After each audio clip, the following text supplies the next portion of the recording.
आप सभी का स्वागत है आपका अपना क्लास मैजिकल क्लास 2.0 में। तो आज हम लोग पढ़ेंगे शिवाजी के उत्तराधिकारी। इससे पहले शिवाजी के बारे में अच्छी तरह से पढ़ाया जा चुका है, आप लोग जाके हमारे चैनल पे देख सकते हैं। तो आज हम लोग कवर करेंगे शिवाजी के उत्तराधिकारी। जितने भी उत्तराधिकारी हुए उन सभी के बारे में पढ़ेंगे और साथ में पेशवा पद के बारे में ही पढ़ेंगे। तो चलिए बिना टाइम वेस्ट किए हुए क्लास को शुरू करते हैं। छत्रपति शिवाजी की मृत्यु 1680 ईस्वी में हो जाती है। हमने पिछले वीडियो में पढ़ा था कि उनकी मृत्यु 1680 ईस्वी में हो जाती है। छत्रपति शिवाजी के दो पुत्र थे। इनके कितने पुत्र थे? तो इनके दो पुत्र थे, संभाजी महाराज और राजा राम। इनके दो पुत्र थे, संभाजी और राजा राम। तो शिवाजी की मृत्यु 1680 में हो जाती है। तो इसके बाद अगला शासक बनने के लिए शिवाजी के दोनों पुत्रों में उत्तराधिकारी का युद्ध प्रारंभ होती है।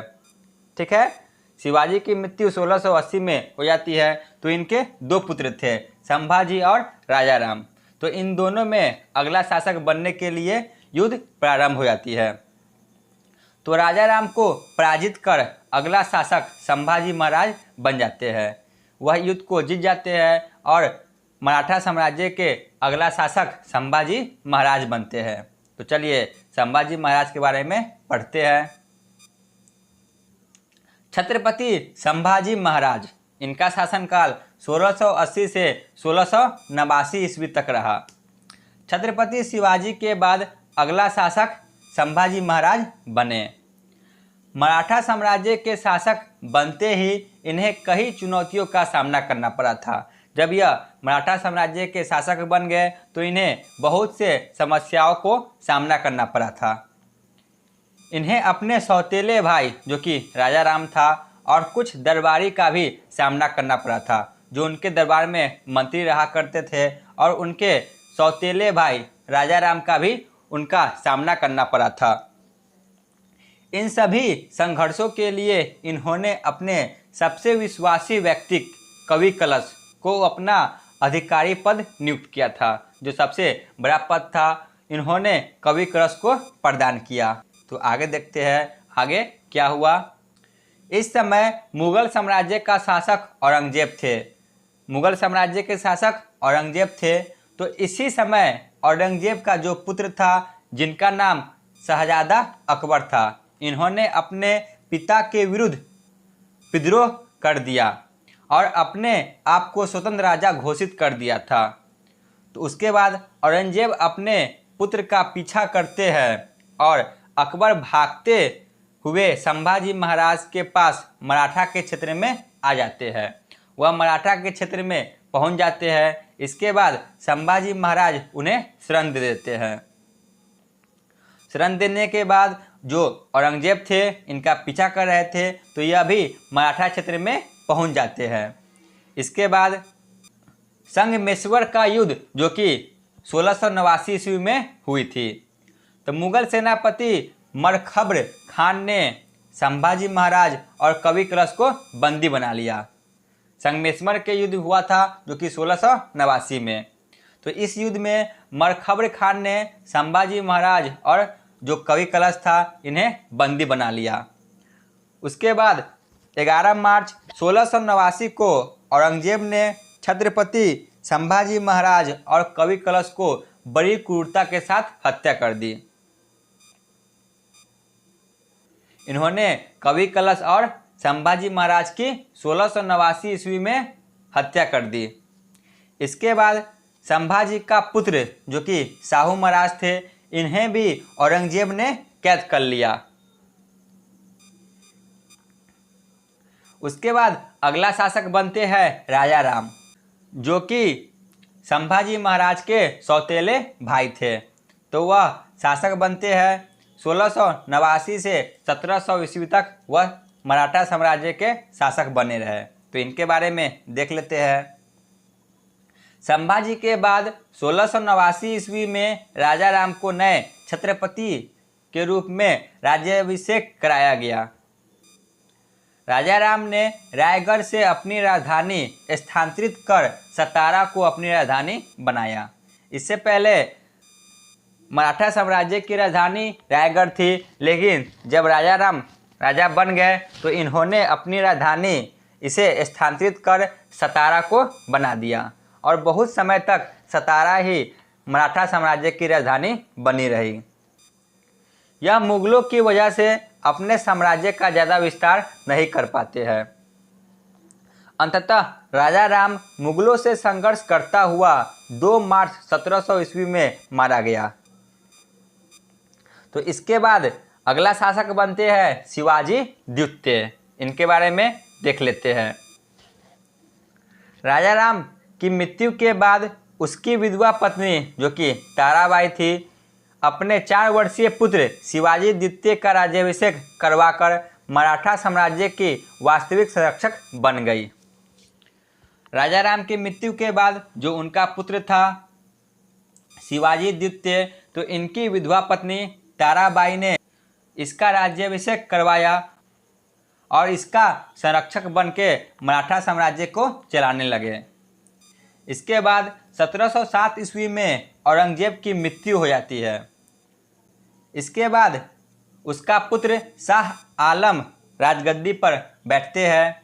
तो इन्होंने संभाजी के पुत्र शाहू महाराज को मुगल कैद से रिहा कर दिया, जो कि संभा महाराज को औरंगजेब ने कैद कर रखा था। तो औरंगजेब की मृत्यु के बाद उसका पुत्र शाह आलम इन्होंने शाहू महाराज को मुगलों के कैद से रिहा कर दिए। तो शाहू महाराज लौटकर मराठा के क्षेत्र में आ गए और पुनः राजगद्दी को लेने की संघर्ष किया।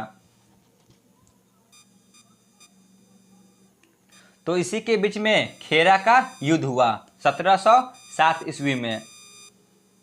यह युद्ध शाहू महाराज एवं ताराबाई के बीच 1707 ईस्वी में खेरा का युद्ध हुआ। इस युद्ध में शाहू महाराज की विजय हुई। इस प्रकार शाहू महाराज मराठा साम्राज्य का अगला शासक बने। तो अगला शासक शाहू महाराज बनते हैं। तो इनके बारे में पढ़ लेते हैं। इन्हीं के शासनकाल से पेशवा काल शुरू हुआ था। तो शाहू महाराज का शासनकाल 1708 से 1749 ईस्वी तक रहा। ठीक है ना। इनका शासनकाल 1708 से 1749 तक रहा। शाहू महाराज ने 22 जनवरी 1708 को सतारा में अपना राज्याभिषेक करवाया। इन्होंने अपना राज्याभिषेक 1708 में सतारा में करवाया। शाहू महाराज के समय पेशवा पद जो कि प्रधानमंत्री का पद था, यह बहुत महत्वपूर्ण और प्रभावशाली हो गया था। इसलिए इसके शासनकाल को पेशवाओं का शासनकाल कहा गया है। तो इसके बाद पेशवा काल इसी के शासनकाल में प्रारंभ होती है। तो देख लेते हैं पेशवा काल के जो शासक बने थे उनके बारे में। तो सबसे पहले पेशवा बने थे बालाजी विश्वनाथ 1713 से 1720 ईस्वी तक। 1713 ईस्वी में बालाजी विश्वनाथ पेशवा पद पर नियुक्त हुए। इन्हीं के शासनकाल में पेशवा पद बहुत मजबूती से आगे बढ़ा। बालाजी विश्वनाथ के शासनकाल से ही जो पेशवा पद था यह बहुत ही मजबूत हो गया था। बालाजी विश्वनाथ को मराठा साम्राज्य के द्वितीय संस्थापक भी कहा जाता है, क्योंकि इन्हीं के शासनकाल में पेशवा पद शुरू हुआ था। इसीलिए इन्हें मराठा साम्राज्य के द्वितीय संस्थापक कहा जाता है। ये क्वेश्चन बहुत से एग्जाम में पूछा गया है, आपको याद रखना है। पेशवा की राजधानी पुणे होती है। पेशवाओं की राजधानी कहाँ होती है? तो इनकी राजधानी पुणे होती है और छत्रपति की राजधानी सतारा होती है। जो छत्रपति थे मराठा साम्राज्य के शासक, उन्हें छत्रपति कहा जाने लगा। तो इनका राजधानी सतारा होती है और पेशवाओं की राजधानी पुणे होती है। 1719 ईस्वी में मुगल शासक रफ़ी उद दरजात और शाहू महाराज के बीच दिल्ली की संधि हुई। इनके शासनकाल में दिल्ली की संधि संपन्न हुई। तो दिल्ली की संधि मराठाओं के लिए मैग्ना कार्टा साबित हुआ। इस संधि के बाद मराठों का अधिकार दक्कन तक पहुंच गया था। दिल्ली की संधि के बाद मराठाओं का अधिकार कहाँ तक पहुंच गया था? तो इनका अधिकार दक्कन तक पहुंच गया था। इसके बाद 1720 ईस्वी में बालाजी विश्वनाथ की मृत्यु हो जाती है। बाजीराव प्रथम, इनके बारे में आप सुने भी होंगे। बाजीराव प्रथम, इनका शासनकाल 1720 से 1740 ईस्वी तक रहा। बालाजी विश्वनाथ की मृत्यु के बाद बालाजी प्रथम पेशवा पद पर बैठे। इस समय छत्रपति का पद पर साहू महाराज थे। हमने देखा छत्रपति के पद पे साहू महाराज अभी भी शासन कर रहे थे।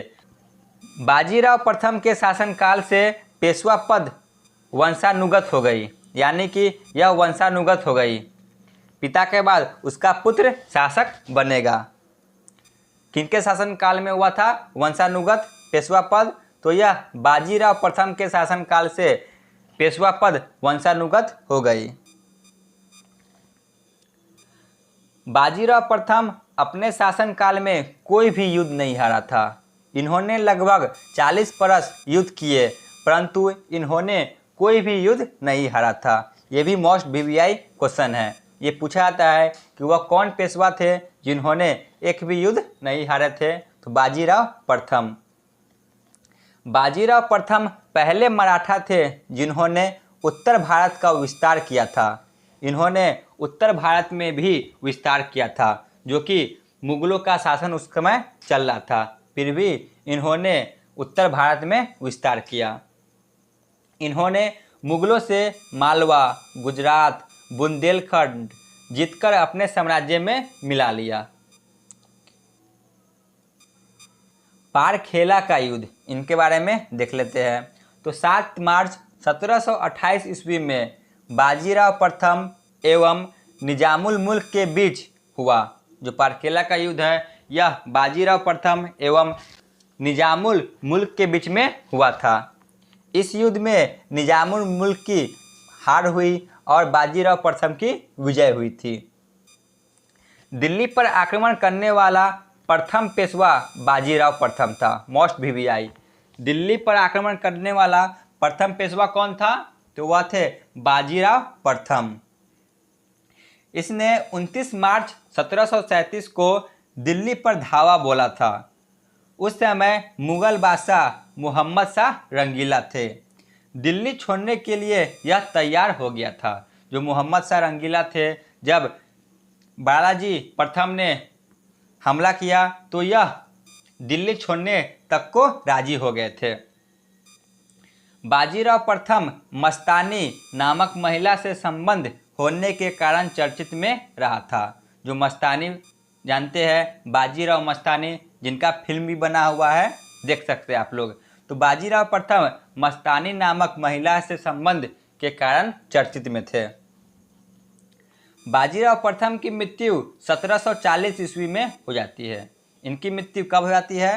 तो इनकी मृत्यु 1740 ईस्वी में हो जाती है।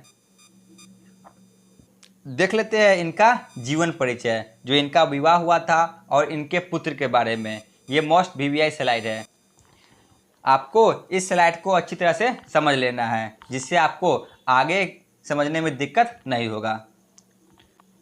बाजीराव प्रथम ने 2 विवाह किए थे। पहला विवाह काशीबाई से और दूसरा विवाह मस्तानी से किए थे बाजीराव प्रथम। इनके पहली पत्नी जो कि काशीबाई थी, इनसे बालाजी बाजीराव, इन्हें नाना साहब के नाम से भी जाना जाता है, और दूसरा रघुनाथ राव, इन्हें रघोवा के नाम से भी जाना जाता है। तो इनका जन्म हुआ किनसे? तो इनकी पहली पत्नी काशीबाई से, बालाजी बाजीराव का और रघुनाथ राव का। बाजीराव प्रथम की दूसरी पत्नी से शमशेर बहादुर यानी कि कृष्णराव का जन्म हुआ। बाजीराव प्रथम के भाई का नाम चिमाजी अप्पा था। जो इनके भाई थे बाजीराव प्रथम के, इनके भाई का नाम क्या था? तो इनके भाई का नाम चिमाजी अप्पा था, और चिमाजी अप्पा के बेटा का नाम सदाशिव राव था। मोस्ट वीवीआई, ये आगे आपको देखने को मिलेगा। सदाशिव राव जो कि बाजीराव प्रथम के भाई का पुत्र था। तो आगे बढ़ते हैं। उसके बाद अगला पेशवा बनते हैं बालाजी बाजीराव। इनका शासनकाल 1740 से 1761 ईस्वी तक रहा। बाजीराव प्रथम के मृत्यु के बाद अगला पेशवा उनका पुत्र बालाजी बाजीराव बनते हैं। बालाजी बाजीराव का वास्तविक नाम नाना साहब भी था। बालाजी बाजीराव के 3 पुत्र थे। इनके कितने पुत्र थे? तो इनके 3 पुत्र थे, विश्वासराव, माधवराव और नारायण राव। इनके 3 पुत्र थे, विश्वासराव, माधवराव और नारायण राव। बालाजी बाजीराव के शासनकाल में ही मराठा साम्राज्य का सबसे विस्तार हुआ था। बालाजी बाजीराव ने ही मराठा साम्राज्य का सबसे ज़्यादा विस्तार किया था। बालाजी बाजीराव ने अफगान शासक अहमद शाह अब्दाली और उसकी सेना को भारत से बाहर खदेड़ दिया था। जो बालाजी बाजीराव थे, इन्होंने अफगानी शासक अहमद शाह अब्दाली और उनकी सेना को कई बार भारत के बाहर खदेड़ दिया था, परंतु जो अहमद शाह अब्दाली थे यह हार नहीं माने और फिर दोबारा 1761 ईस्वी में भारत आए और 1761 ईस्वी में ही पानीपत का तृतीय युद्ध प्रारंभ हुआ। तो देख लेते हैं पानीपत का तृतीय युद्ध के बारे में। पानीपत का तृतीय युद्ध जो कि 1761 ईस्वी में प्रारंभ हुई। पानीपत का तृतीय युद्ध 1761 ईस्वी में हुई थी। यह युद्ध मराठा और अहमद शाह अब्दाली के बीच लड़ा गया था। मराठाओं के तरफ से सदाशिवराव, विश्वासराव और शमशेर बहादुर नेतृत्व कर रहे थे। इस युद्ध में सदाशिवराव, विश्वासराव और शमशेर बहादुर इन तीनों की मृत्यु हो जाती है। परिणाम स्वरूप इस युद्ध में मराठा की पराजय हो जाती है, क्योंकि जो इनका नेतृत्व कर रहे थे सदाशिवराव, विश्वासराव और शमशेर बहादुर, इन तीनों की मृत्यु हो जाती है, जिस कारण मराठा यह युद्ध हार जाते हैं और अहमद शाह विजय होते हैं। तो पानीपत के तीसरे युद्ध के 6 महीने बाद शोक के कारण बालाजी बाजीराव की मृत्यु हो गई, क्योंकि इनका पुत्र भी था विश्वासराव, इनकी भी मृत्यु हो गई थी। तो शोक के कारण इनका भी मृत्यु 1761 ईस्वी में हो गई। तो उसके बाद अगला शासक बनते हैं माधवराव। माधवराव का शासनकाल 1761 से 1772 ईस्वी तक रहा। 1761 ईस्वी में बालाजी बाजीराव की मृत्यु के बाद पेशवा के पद पर उनका पुत्र माधवराव बैठे, जो कि बालाजी बाजीराव के पुत्र थे माधवराव। यह अगला शासक बनते हैं। माधवराव मात्र 16 वर्ष की आयु में ही पेशवा के पद पर बैठ गए। उस समय उनके चाचा रघुनाथ राव जो पेशवा बनने का प्रयत्न कर रहे थे, तो इनको इन्होंने पकड़कर नज़रबंद करवा दिया। जो उनके चाचा थे रघुनाथ राव, जो कि पेशवा बनने की प्रयत्न कर रहे थे, तो इनको इन्होंने पकड़कर कैद कर दिया। इसके बाद 1772 ईस्वी में टीबी के बीमारी के कारण माधवराव की मृत्यु हो गई। इसके बाद अगला शासक बनते हैं नारायण राव। इनका शासनकाल 1772 से 1773 ईस्वी तक रहा। माधवराव की मृत्यु के बाद अगला शासक इन्हीं का भाई नारायण राव बनते हैं। पेशवा के पद पर आते ही नारायण राव ने रघुनाथ राव, जो कि इनके चाचा थे, इनको रिहा कर दिए, यानी कि कैद से इनको आज़ाद कर दिए। परिणाम स्वरूप कुछ समय बाद रघुनाथ राव द्वारा नारायण राव को एक षड्यंत्र के द्वारा उनकी हत्या कर दी गई। नारायण राव ने अपने चाचा रघुनाथ राव को कैद से रिहा कर दिया, परंतु रघुनाथ राव ने नारायण राव को एक षड्यंत्र के द्वारा उन्हें मार दिए। उसके बाद रघुनाथ राव अपने आप अगला पेशवा घोषित कर दिए। जो रघुनाथ राव थे, नारायण राव के चाचा, इन्होंने खुद पर खुद अपने आप पेशवा पद घोषित कर दिए, परंतु जो उनके दरबार के मंत्री थे वह इन्हें योग्य नहीं मानते थे। तो परिणाम स्वरूप कुछ समय बाद ही नारायण राव की पत्नी गंगाबाई ने एक पुत्र का जन्म दिया। जो नारायण राव की पत्नी थी गंगाबाई, इन्होंने एक पुत्र का जन्म दिया। नारायण राव का पुत्र का नाम सवाई माधवराव रखा गया। उस समय मराठाओं का प्रसिद्ध वह प्रभावशाली नाना फडणवीस मंत्री थे। जो उस समय सबसे प्रसिद्ध और प्रभावशाली मंत्री कौन थे? तो नाना फडणवीस थे। तो इनके प्रयासों से अगला पेशवा नारायण राव के पुत्र को दिलाने में यह सफल रहे, क्योंकि पेशवा पद को बाजीराव प्रथम ने वंशानुगत कर दिया था। इसीलिए नाना फडणवीस ने प्रयास किया और सवाई माधवराव को अगला पेशवा बनाने में वह सफल भी हो गए। सवाई माधवराव अगला पेशवा बन जाते हैं। इनका शासनकाल 1774 से 1795 ईस्वी तक रहा। नाना फडणवीस के प्रयासों से सवाई माधवराव को अगला पेशवा बनाया गया, परंतु अगला पेशवा बनने के समय उनकी आयु मात्र 40 दिन का था। जब वह अगला पेशवा बने तो उनकी आयु मात्र 40 दिन का था, तो वह शासन प्रणाली को नहीं चला सकते थे। इसलिए इनका जिम्मेदारी नाना फडणवीस और जो उनके मंत्रिमंडल थे इन्होंने संभाला। रघुनाथ राव पेशवा बनना चाहता था, परंतु वह पेशवा नहीं बन रहा था। इसलिए वह अंग्रेज के साथ सूरत की संधि कर लिया, जिसके परिणाम स्वरूप प्रथम आंग्ल मराठा युद्ध देखने को मिला। तो जितने भी आंग्ल मराठा युद्ध हुआ था इन्हें हम अगले वीडियो में कवर करेंगे, और जितनी भी संधि हुई थी उन्हें भी कवर करेंगे। बाजीराव द्वितीय, इनके बारे में देख लेते हैं। बाजीराव द्वितीय पेशवा के पद के अंतिम शासक बनते हैं। बाजीराव द्वितीय यह अंतिम पेशवा बनते हैं। तृतीय मराठा युद्ध के बाद अंग्रेजों ने पेशवा पद को समाप्त कर दिया। जो पेशवा पद था इनको अंग्रेजों ने समाप्त कर दिया तीसरी आंग्ल मराठा युद्ध के बाद। तो आज का थ्योरी क्लास यहीं पे समाप्त होती है। तो चलिए चलते हैं प्रीवियस ईयर क्वेश्चन पे। क्वेश्चन नंबर फर्स्ट, मराठा साम्राज्य की स्थापना किसने किया? मराठा साम्राज्य की स्थापना छत्रपति शिवाजी ने किया था, option A. Question number two, Chhatrapati Shivaji का उत्तराधिकारी कौन हुए? छत्रपति शिवाजी का उत्तराधिकारी इनका पुत्र संभाजी महाराज हुए। Question number three, Sambhaji Maharaj ने अपनी संरक्षक किसे नियुक्त किया? बताइए क्या होगा? ऑप्शन बी, कवि कलश को नियुक्त किए थे।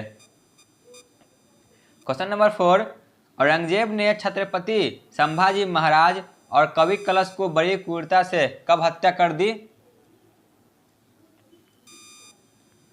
ऑप्शन डी, 1689 में संगमेश्वर के युद्ध के बाद। क्वेश्चन नंबर फाइव, खेरा का युद्ध कब हुआ?